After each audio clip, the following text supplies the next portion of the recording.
Hello everyone, welcome to today's class. Today we've got a packed agenda covering some essential topics such as accessing Google productivity applications, understanding what it means to be a good digital citizen, identifying internal and external parts of a computer, and managing an electronic file system.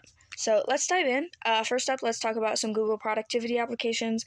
These tools can be super helpful for both personal and professional tasks. They include Google Docs, Google Sheets, Google Slides, and Google Drive. Here's a quick overview of how to access them and what they can do for you.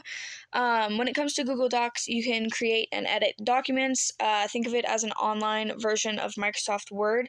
You can format text, insert images, collaborate in real time. To access Google Docs, you just need to go to docs.google.com. If you're logged into your Google account, then you'll be able to create a new document or open an existing document from right then and there. Moving on to Google Sheets, it's more similar to Microsoft Excel. It's used for spreadsheets and data and just overall data analysis. To open Google Sheets is kind of similar. You just hit sheets.google.com. You can track data, perform calculations, and share your spreadsheets with others to create collaborative work. Moving on to Google Slides, this tool is for creating presentations. It's much like PowerPoint. And again, slides.google.com. You can create visually engaging slideshows and work together with others in real time, as with most Google applications. Finally, Google Drive is your cloud storage space where you can store all of your documents, spreadsheets, and presentations from the other three applications that I've already listed. It's accessible at drive.google.com. You can organize your files into folders, share them with others, and access them from any device as long as you have internet connection. Now, let's shift gears and talk about being a good digital citizen. This is crucial because people have been spending more time online the past couple years, and being a good digital citizen means using technology responsibly and ethically. Here are some key points to consider. You need to respect privacy. Always be cautious with personal information. Don't share your own or others' private details online, and make sure that on social media your settings are secure and be mindful of what you post.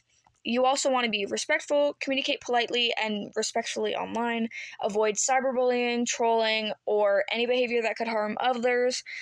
Remember, the person on the other side of the screen is also another person with real feelings. Follow copyright laws. Only use content that you have permission to use or that is of public domain. This includes images, videos, and text. And always credit your sources when required. Verify information. With so much information online, it is crucial to check the credibility of sources. Don't spread misinformation.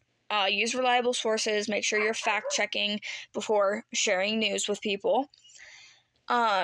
Now, let's try to identify the internal and external parts of a computer. Understanding these components will help you troubleshoot problems and understand how your computer works. The internal parts are the CPU, which is the central processing unit, often called the brain of the computer. The CPU performs calculations and processes data.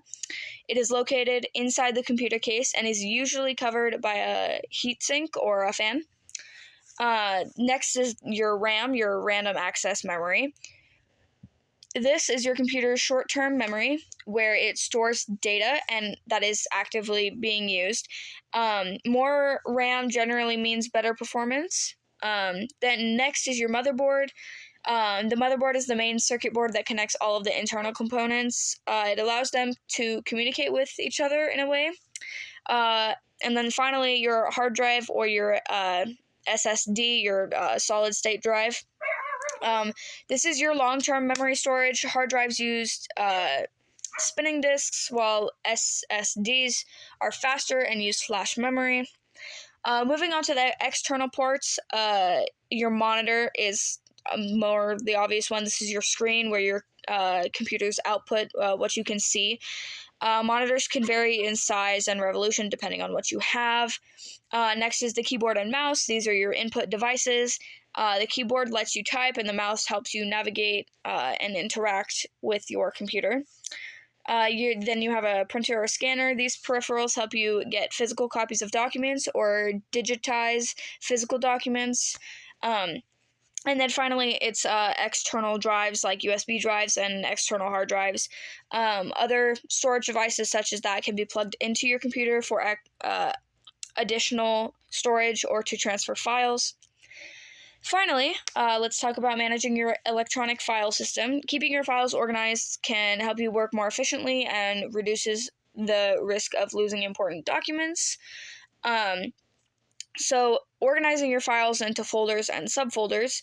For example, you might have a main folder in schoolwork and subfolders for math, science, English, etc. And you can also use descriptive file names. Name your files so that you know what's inside without opening them. Instead of like document 1, you can put math homework August 2024. And then you back up your files, regularly back up important files to an external drive or cloud storage.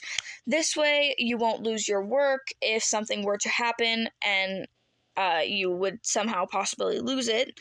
And you can also delete unnecessary files. Periodically, just review and delete files you no longer need.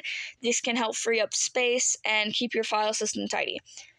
To wrap up, today we've covered how to access Google productivity applications, the principles of being a good digital citizen, the internal and external parts of a computer, and managing your electronic file system. Understanding these concepts will make you more proficient and responsible in your digital life. If you have any questions, leave them in down below. And I hope you have a good day.